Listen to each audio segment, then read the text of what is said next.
So welcome to Past, Present, Future, the Full Circle podcast. On this podcast, we will be speaking to artists, managers, label owners, stylists, really anyone involved within the UK music and rap industry. The aim is to give you a full circle overview on their life, their past, their present, and obviously their future.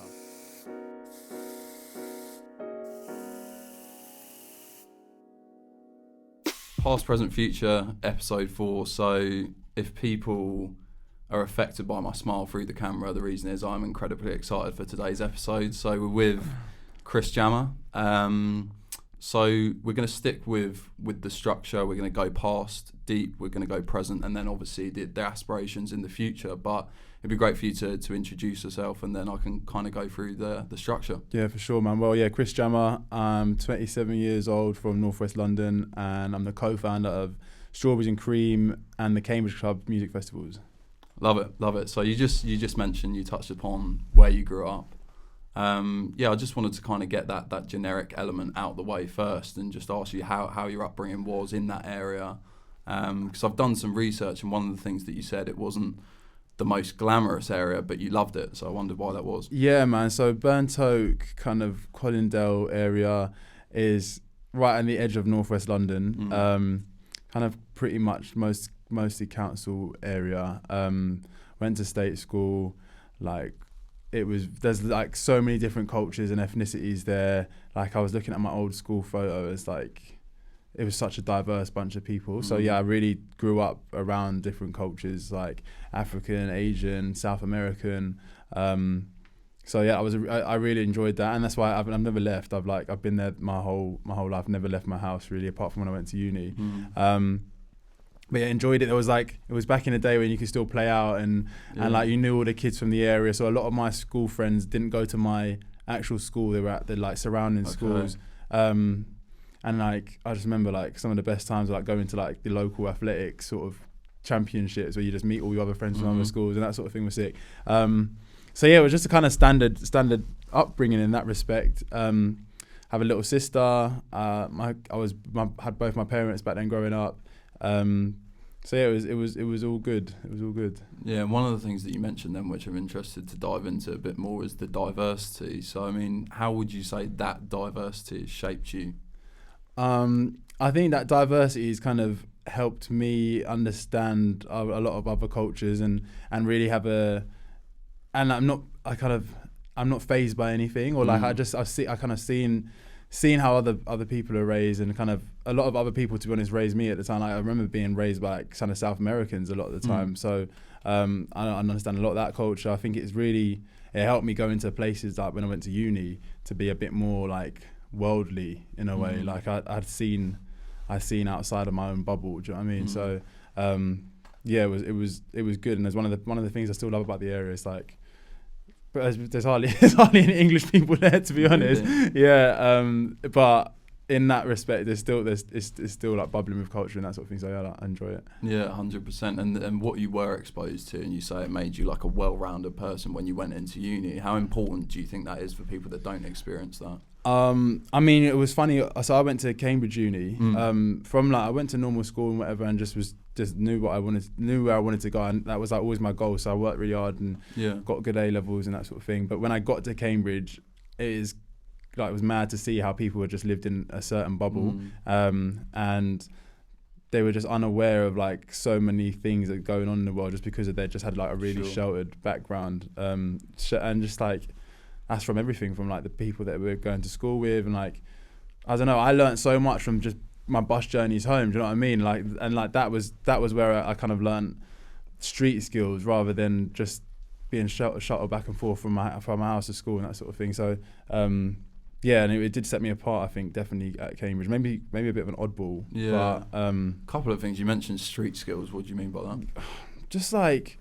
I even remember going to Cambridge and being like, and some people wouldn't cross the road when the green man wasn't on, and I was like, in London you wouldn't actually get anywhere if you didn't do that. But like, not just, I don't know, I mean, just kind of knowing, I don't know, street skills are quite a difficult one to pin down, isn't it? There's just like, you either kind of know it or you don't. A lot of people from cities really get that, because I think the pace of life is faster. There's a lot. It's almost like more things you've got to be wary of, and not dangers, but like you've just got to have your wits about you a little bit more. Like you can't be too sheltered. More switched on. Yeah. I agree. And a word you used, which I found interesting when you were talking about going into Cambridge, I think you said oddball. You were an oddball when you went there. So I did wonder how you were received. So given your background, where you grew up, and I don't know, don't quote me on this, but probably less than 5% of people that go to Cambridge are from state schools.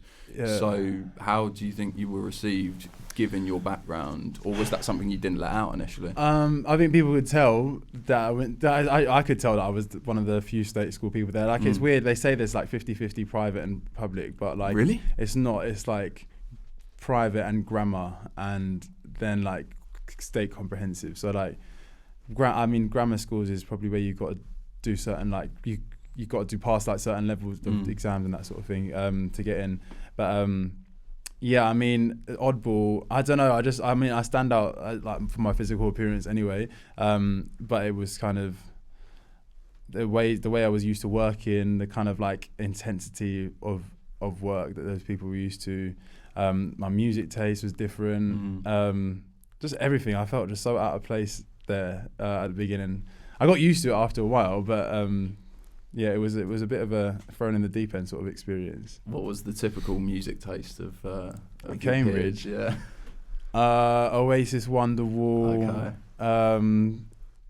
What do we hear? It's just standard like student nightclub stuff. Yeah. It's just cheesy pop, really, isn't it?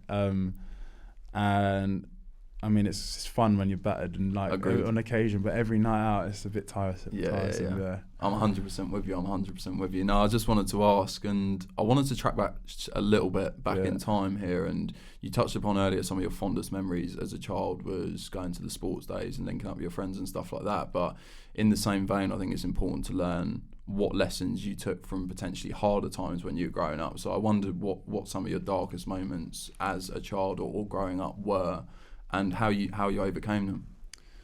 To be honest, I feel like I had quite a happy childhood, you know. I think a lot of my problems didn't really come until I had grown up to 18 plus. Till I left school, really. I didn't feel like I had any. I was very happy. I was kind of like had a really good life in terms of like I had a strong family unit. I had really good friends. Like I was popular at school. I did fine. Like everything was sweet. Like so, you mentioned problems at 18. 18. What sorts of problems? My mum was very ill. She suffered with cancer for about 7 years before she passed away, and that was kind of from about 7.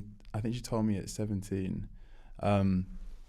And then she went through ups and downs of that, and I took that quite hard. I think really like not knowing what I wanted to do. I knew I wanted to go to Cambridge. Then when I got there, I was like, on that topic, did you want to go to Cambridge? Because I've read some stuff and it said, I think it was a quote, to be honest, from you, and it said I didn't have much of a choice. No, I didn't have much of a choice. So did you want to go? I think I did want to go until I got there. Do you know what I mean? Like I didn't really know what I was getting myself into. So I went to Cambridge because my mum and dad met at Cambridge. Okay. My dad and his brother both went to Cambridge, and then my mum, her dad and her granddad, and her mum and her brother all went to Cambridge. So it was like, fucking hell, you've got to get like I'm the one in the family that's relying on like carrying this tradition through.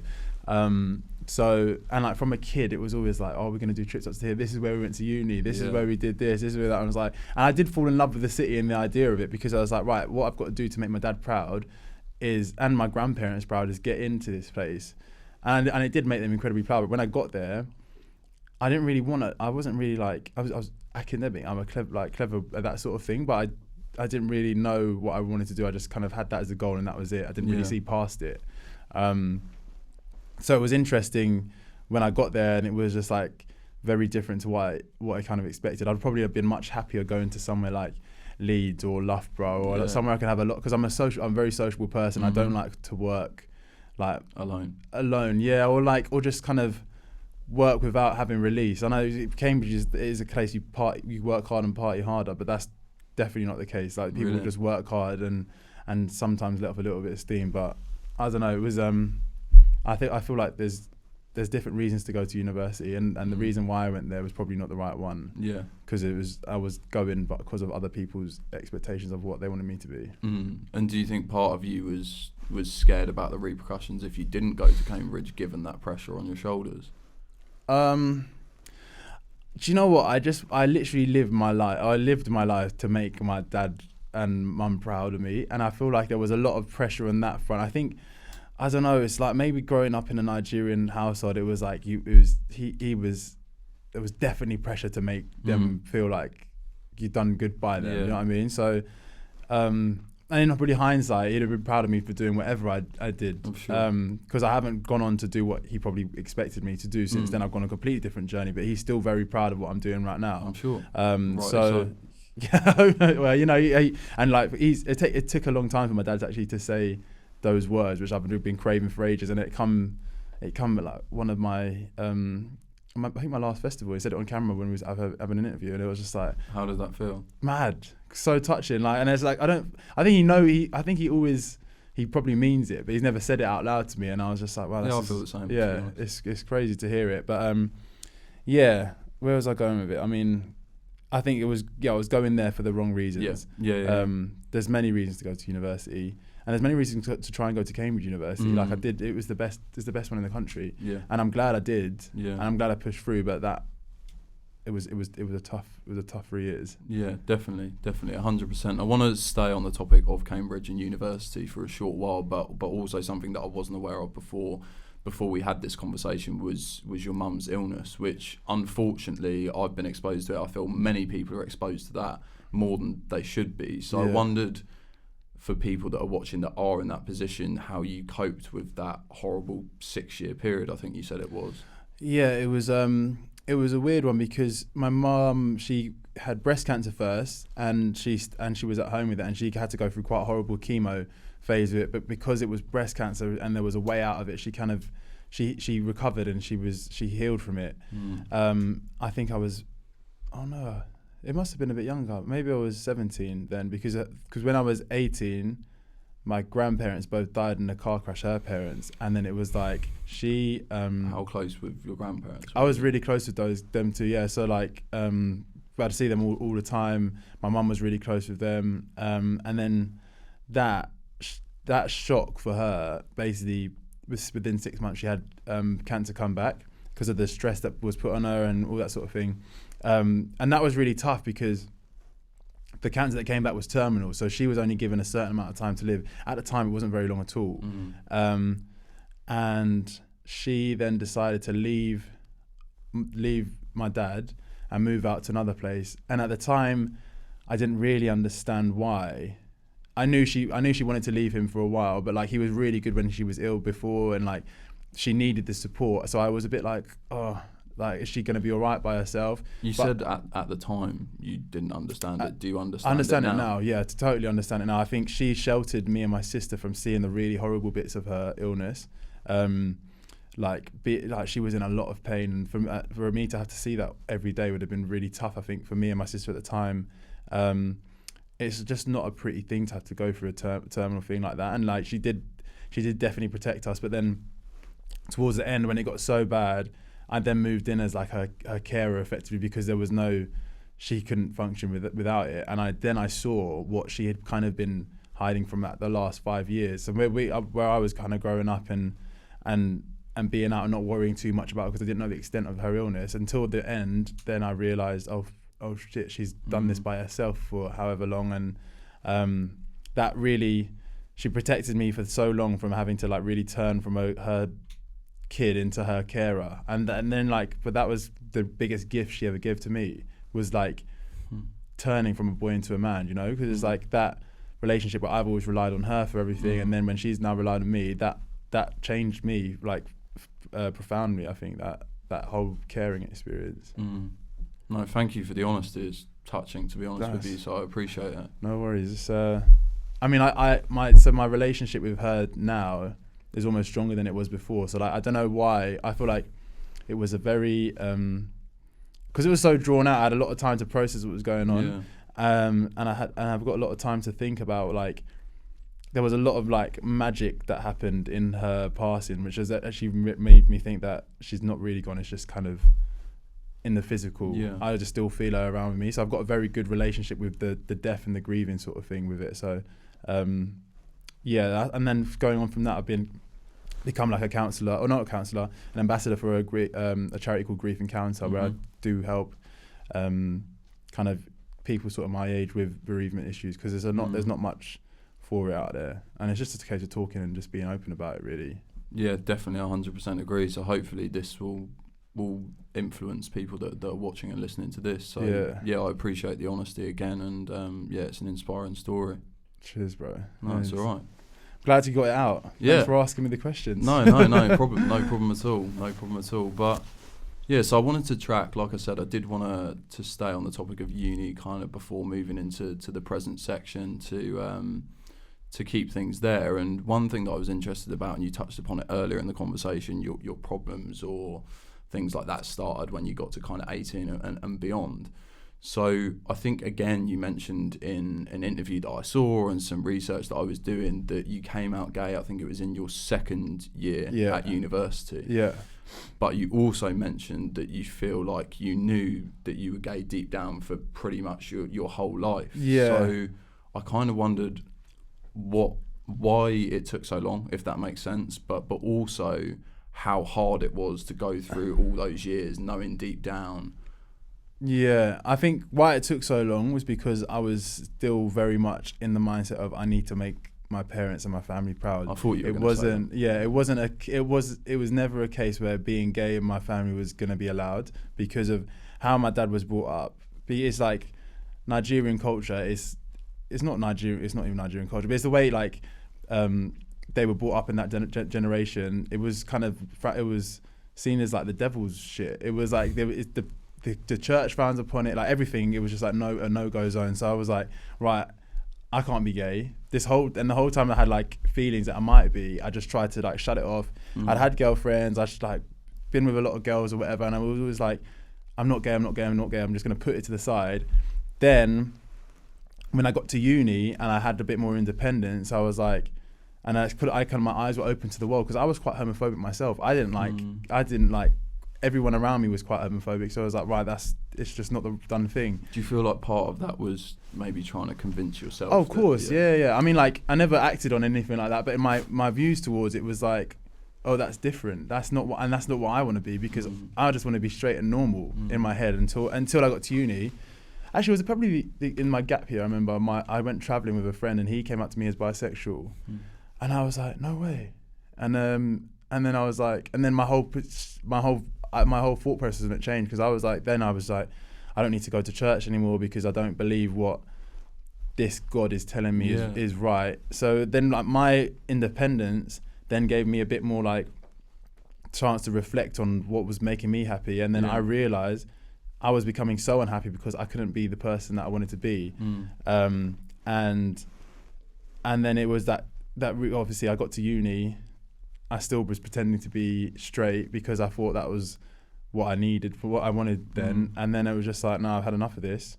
And I was kind of living a double life as well. So like hiding from my uni friends about what I was like. My London friends had no idea.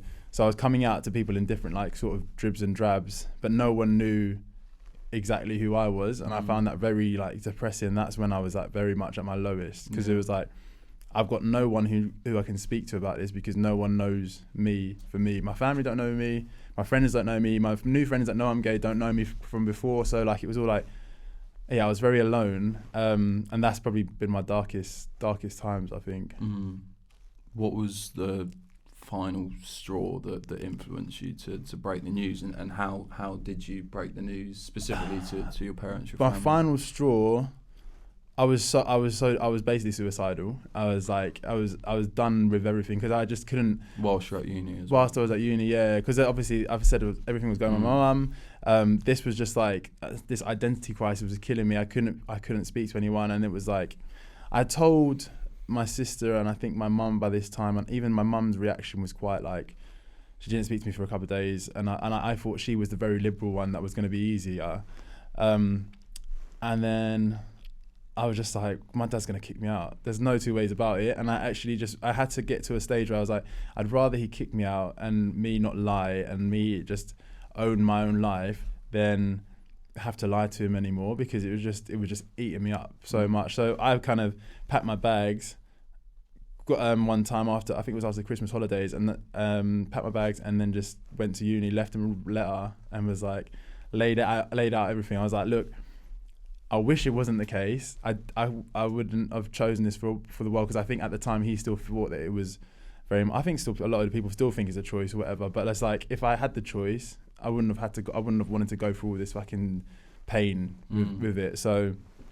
Anyway, I wrote him a letter, left, and he texted me like an hour later and was like, you're my son, don't worry about it, I love you regardless. And like, that was all I needed. I don't really speak to him about it anymore. Like, how did that relief feel? Because we've spoken about the pain and stuff like that. It was a relief, yeah. It was because I didn't have to change everything. Like, I was just like, right, I can just go on living my life. I'm not defined by being gay. I'm Chris, you know what I mean? Like, I didn't change when I came out. I've not been like, no one can say anything in terms of that. And it's just like, I just wanted to be able to live my life as I was without having to lie about certain things. I don't really speak to him about anything. I don't speak to him about who I'm dating. I don't speak to him about if I go to a gay thing or whatever. But like, at least I know now that I don't have to worry about it if the conversation do come out. Like, if I want to watch RuPaul's Drag Race at home with my sister, there's not an issue there. But previously, before, there was an issue if like Christian and Saeed were kissing on EastEnders. You know what I mean? It would be like, all right, go to bed, because this is like very frowned upon.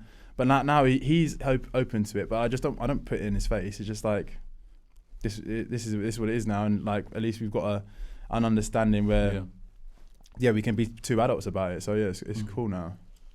100%. No, thank you again for the honesty is honestly sobering. So thank you. I really appreciate it. It's amazing. So and I'm sure, like we discussed when we were speaking about the situation with your mum, this is going to help as many people as it reaches in that situation. So I guess to tie that subject up, what advice would you give yourself, say, 10 years ago? 10 years ago? I think it is, you got to live your life for you and not for anybody else. Mm-hmm. Trying to please everybody is at the expense of yourself is just really detrimental to your mental health. And just being able to live the life how you're supposed to do it. You're only here once, and you're here for you. Just don't live it for anybody else. 100%. No, it's a great way to tie the topic and to move into the present. Yeah. A couple of things that I would say. So the first one would be, what are you most grateful for from your past? What am I most grateful for? I'm grateful for the lessons, to be honest. There was, as I said, it was good for a while, then it was horrible, and that horribleness has really like allowed me to have a different perspective on everything, and those lessons have been great for me to get here. So 100%. My favourite podcast is the Diary of a CEO, the Stephen Bartlett podcast, and one of my favourite episodes, I can't remember the guy's name who comes on, I should know this, but ultimately he says, so say if you could go back and you could remove your mum's death, for sake of example. Obviously, a lot of people are like, I would go back and I would remove it. Of course I would. But then he says, so if you went back and you removed that, and you also removed all the lessons that you learned from that, how it shaped you and where you are now, would you go back and remove that? And obviously, it's an incredibly tough question. But if you really think about it, often the answer is no, I wouldn't remove that situation because I wouldn't be the person I am today. So I think that that's important to think about and to look at the bigger picture when you're thinking about these horrible situations. That's the only thing you can really get through it. It's like, this has happened for a reason, and I wouldn't be anywhere near who I am today without that happening. And as I said, life is about, this is your experience here. Like everything is happening around you and for you. It's like whatever happens outside of that, it's not in control. You just got to see it as happening for you, not to you. Do you know what I mean? Quick one. We work with a lot of up-and-coming urban artists across the UK who are seeking press assistance, radio airtime, creative marketing solutions, and really all-round artist development within an industry that is constantly evolving. Which is why when we had the opportunity to partner with the 1994 Collective on this podcast, it made perfect sense. So to any aspiring artists that are seeking commercial success, please do get in contact with the 1994 Collective and let them know we sent you. So to seamlessly transition into the present, what would you say from your past has most influenced what you're doing today, which obviously we'll go on to speak about? I think the culture and my upbringing, to be honest, has really influenced what I do today. So like my a story about my dad. He's Nigerian, born here, had lived there for like 2 years when he was really young, but he kind of brought himself up from the age of 12. So he hasn't got a lot of Nigerian culture there. But because where I was brought up, I had Nigerian friends. I'd eat all the Nigerian food. Like I know that sort of culture, as well as like all over the place, like Ghanaian, Zambian, South African, South American, like all of it. Kosovan, Afghanistani, everything from my area. I was enriched with it, and I was just so like inspired by it all and the diversity in it, that bringing that through to what I do now is like where I really like get a lot of joy from what I do, especially with the festival. Like Strawberries and Cream for me is just is a melting pot of culture and diversity, and there's like so many different things that we're trying to bring into it, and just really showcasing like culture in all its kind of full flavor. If you feel like that's what I love doing, and that's where I've really learnt from my past to bring that into the festival, I think. Okay, so let's talk about the festival. Yes. So melting pot for culture and diversity. Yeah, that is a good. I'm gonna use that. I don't know, I don't think we've written it down. It's like no, I'm gonna use that actually. So talk to me about the journey. So one of my favourite posts on your Instagram, obviously devoted follower for God knows how long now, but is the photo of you holding the original photo in front of the latest festival. So talk to me about the journey and where you are today, and for people that are not familiar with the festival that need to buy their 2022 tickets. Yeah, they do, ASAP. So Strawberries and Cream started as a rebellion of us, like against the really cheesy pop music in Cambridge. So I got to Cambridge and there wasn't like anything really for me in terms of nightlife, other than this kind of night, which is a little bit alternative, that Will, one of our business partners, and Priye was one of his promoters, were running, and they kind of, and Fraser, one of our other co-founders, was DJing. So I got there the year after Priye and Fraser, and they saw me as come in with a load of like freshers from my uni. They were like they followed me into the club and whatever, and they were like, we need this guy to promote with us. So I was basically selling tickets for this event, and then me and Priye kind of had a lot of roots in London, the music scene, and we were like into the like grime, which is kind of on its way up, dancehall and garage and that sort of stuff, and we were like really influencing. I think Fraser's probably gonna hate me for this, but Fraser was definitely playing like David Guetta in the club before that year. So like we were the night shaped massively into becoming like a kind of alternative grime garage sort of night, and then we kind of and kind of dub as well a little bit, and then we were selling a lot of tickets every week. So we had there was obviously people in Cambridge that wanted to hear this. For sure. So our first Strawberries and Cream was a garden party that we put on, which is kind of like in line with what happens at the end of the year, and we called it a festival. So we put David Rodigan, we put Shy Effects, we put like Star One, and it was sick. It was like a stage and like 700 people, and I was like the littest person on the field. Like it was really good. It was really like authentic. It was really like fun, and like it did all right. It didn't lose us any money, so we were like, well, let's do it again next year. Next year we booked Skepta before anyone in Cambridge knew who Skepta was, basically. And then in that time frame, but by booking him and then to him playing, he dropped Shutdown. He'd just been on stage at the Brits with Kanye West. He had like literally blown up to this global superstar, and we had just happened to book him for hardly anything what he's valued for. Can you say?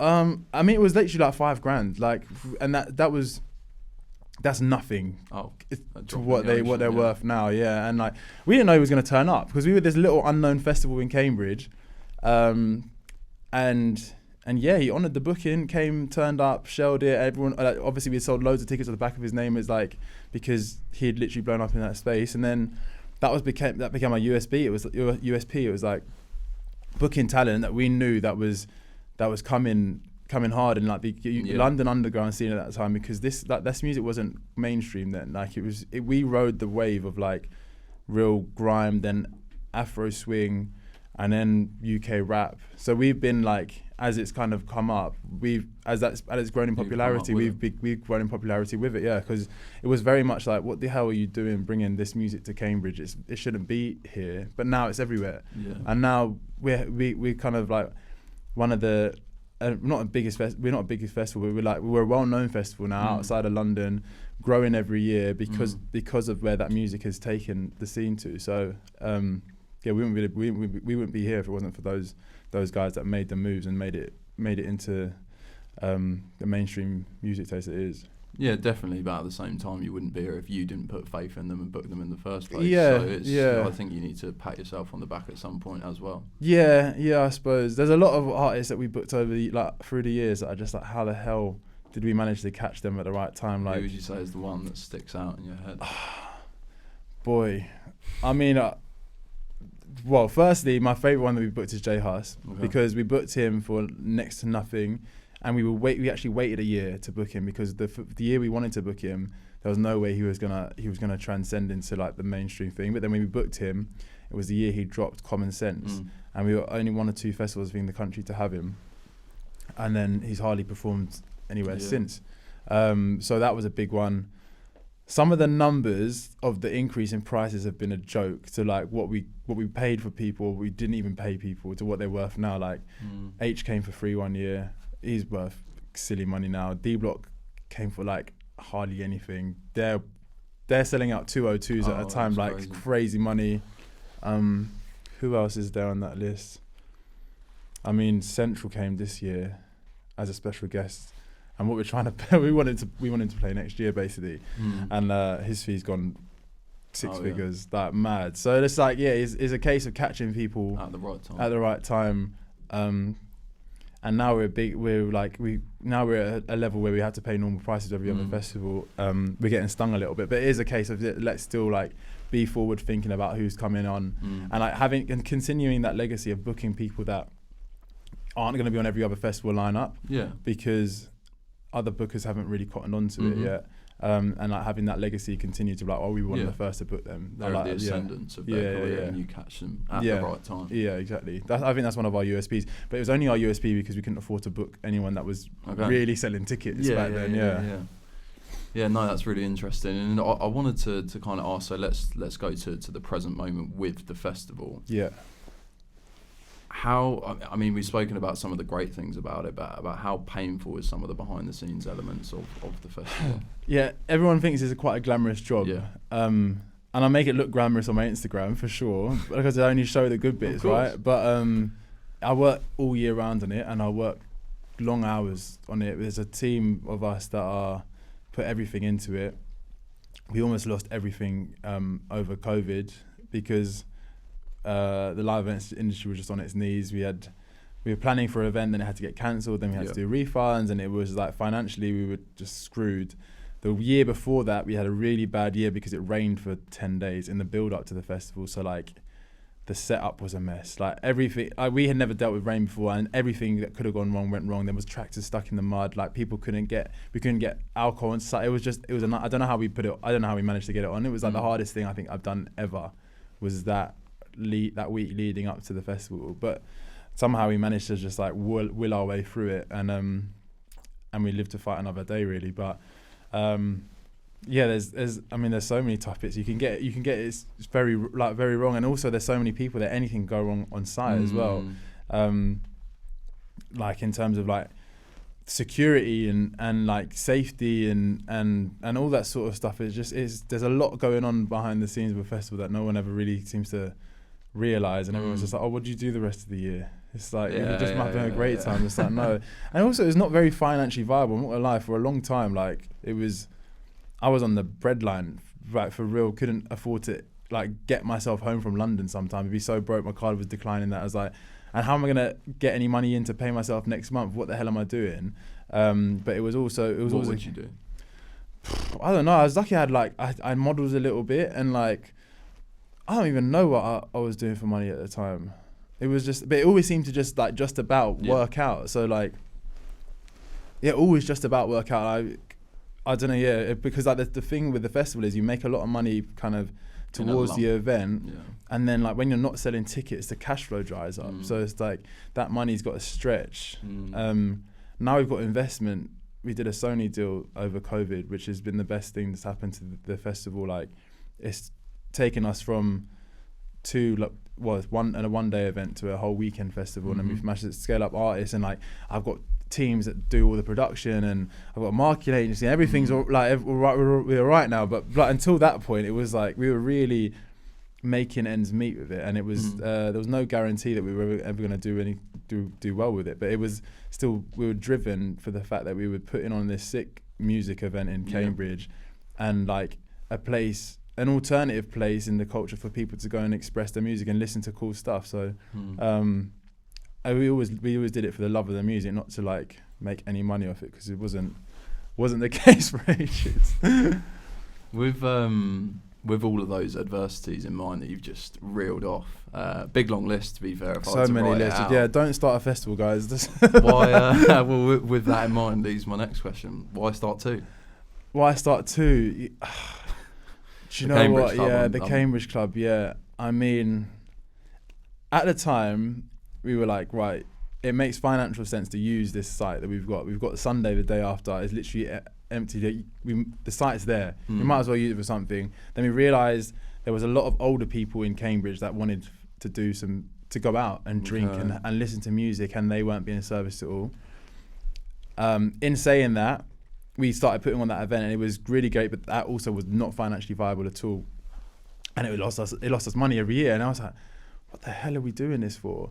And then I think this year was a bit of a turning point. We were just like, I mean, do you know what? I've always believed that there was a big market there. Those people got more disposable income. They aren't serviced like across the country at all. There's all these festivals for like 18-year-olds, but I do feel like there's a market for that age group, and for like a more refined sort of festival in a way. It's like not everyone wants to go and get battered for 3 days. There's like people want to go and eat nice food. People want to go and listen to like podcasts and comedy and like just be away and like in a separate reality for a weekend and come and listen to nice music and that sort of thing. So that was what the Cambridge Club is all about. Now we managed to book 3 of the most legendary acts in the whole entire world. Like, I still don't believe really that.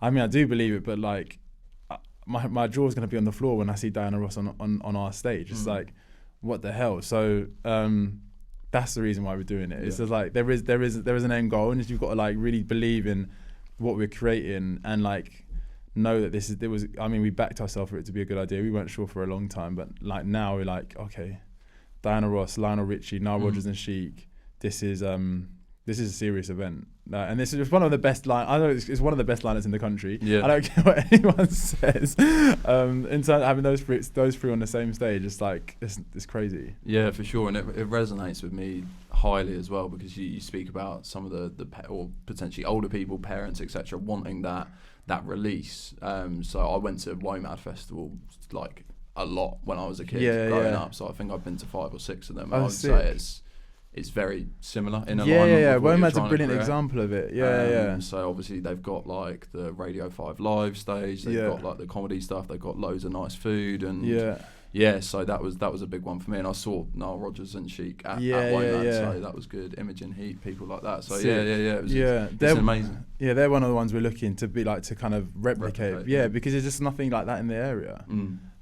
So yeah, we'll see where it goes. Yeah, definitely. Well, I think that, I mean, is there anything else in the present moment that you're working on that you wanted to touch on or get out that potentially I don't know about? That you don't know about? Not just yet. I'm planning for my future. Okay.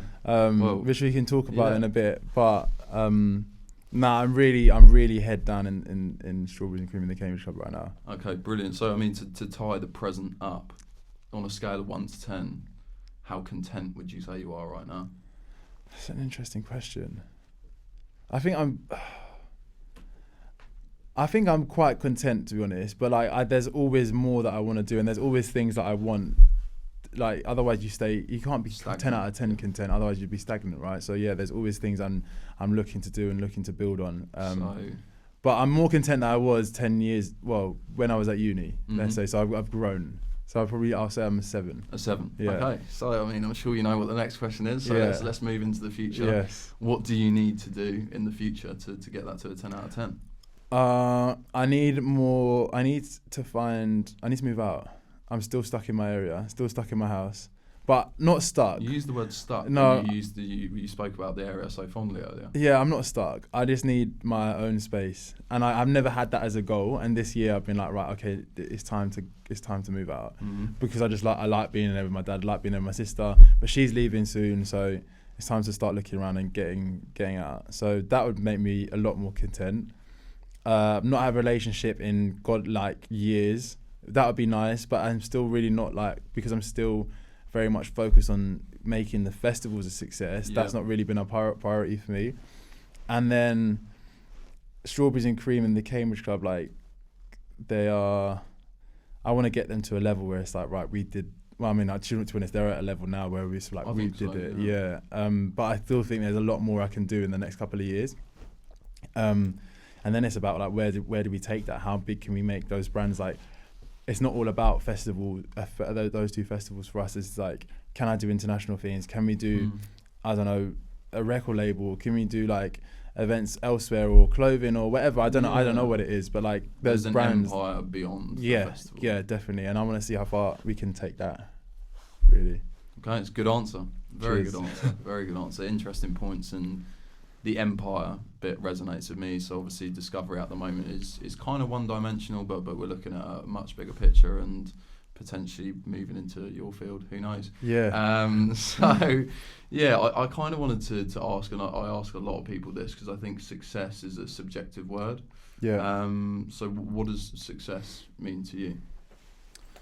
Success is, for me, just being happy with what you've achieved, to be honest. Really being able to look back and be like, yo, I'm grateful for everything that's transpired to getting me here. And I think, you could chase success is just an endless thing, right? It's perpetual. But success in a moment is being able to be happy with where you are right now. Yeah. Even knowing that there's more to come, but just that present moment, I think, is really important. So materialistic things are nothing to you? Not really, to be honest. They were before, and but everyone wants a car and watch and house and this sort of thing. But to be honest, everything that I've gone through is just that is actually meaningless unless you've got real genuine relationships around you. The freedom to do what you want to do is very important to me. I'd much rather be free than be trapped in a 9-to-5 that I can afford everything I want to do, but I'm still stuck to that job. That's freedom is success, I think. Yeah, 100% agree. 100% agree. So, I mean, to kind of come to the end of the episode, I think I could sit here all day, to be honest with you. But in the same vein and kind of similar, so legacy, I think I get the impression that this is important to you because you've spoken about, where can we take these brands? What can we make of it? It can be we did this, but how important is legacy to you? And I guess within that same question, what would you like your legacy to be?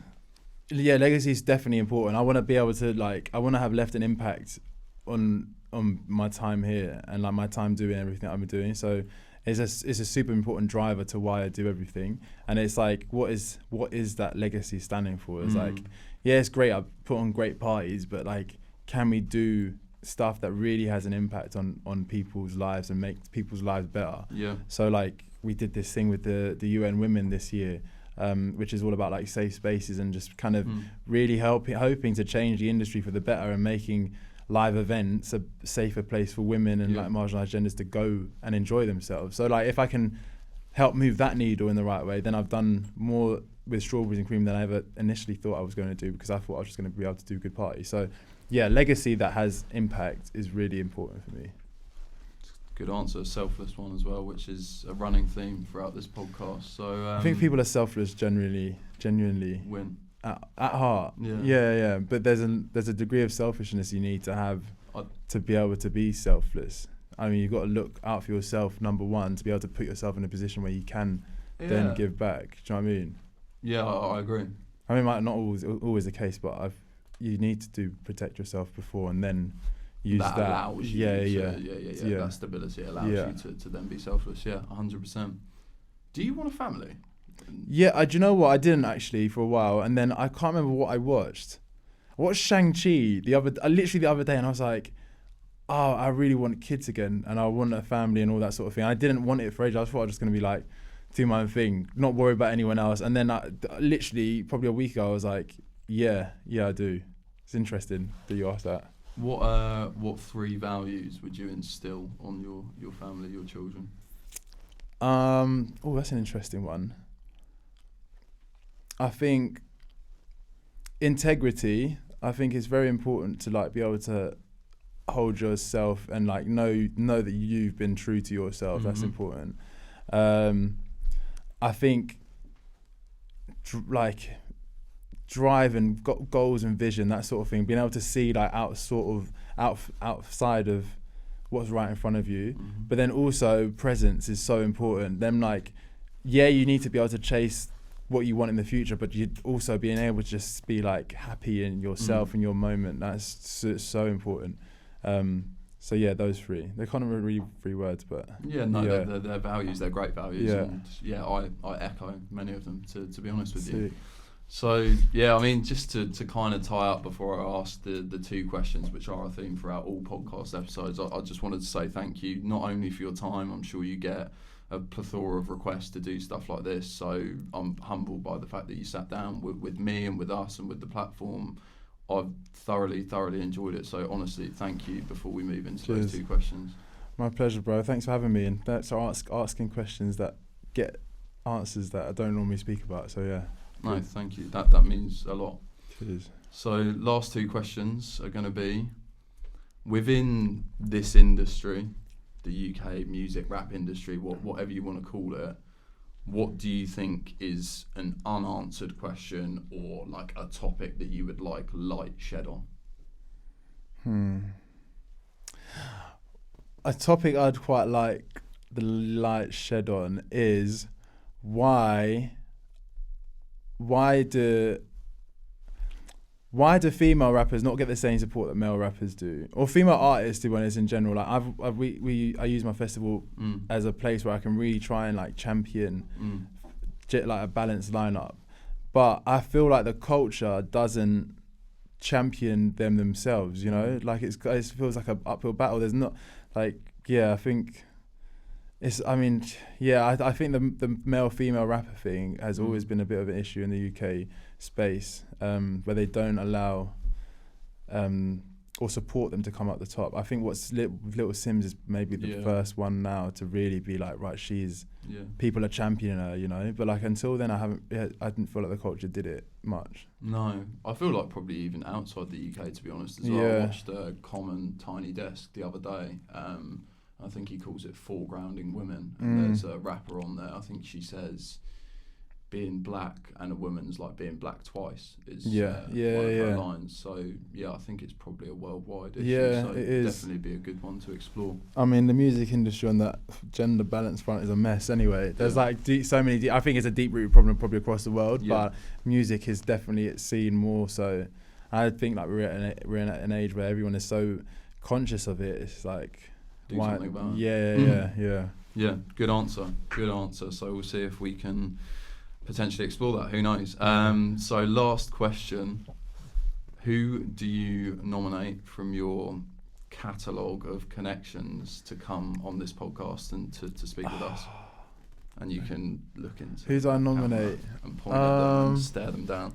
I don't know what sort of people. Really anyone in the industry. So it could be like a stylist, it could be an artist, it could be a manager, it could be a label owner, it could be a videographer, a festival founder. You know who I want their story to be told is Amzi. She is a photographer, videographer, creative. She runs her own agency. I think she's had an incredible journey, like a really incredible journey. Massive highs, massive lows. And I want to hear her story, to be honest, herself. So, Amzi, get on. Well, thank you for your time, bro. Honestly, my pleasure, bro. It's been sick. Thank you. Thank you.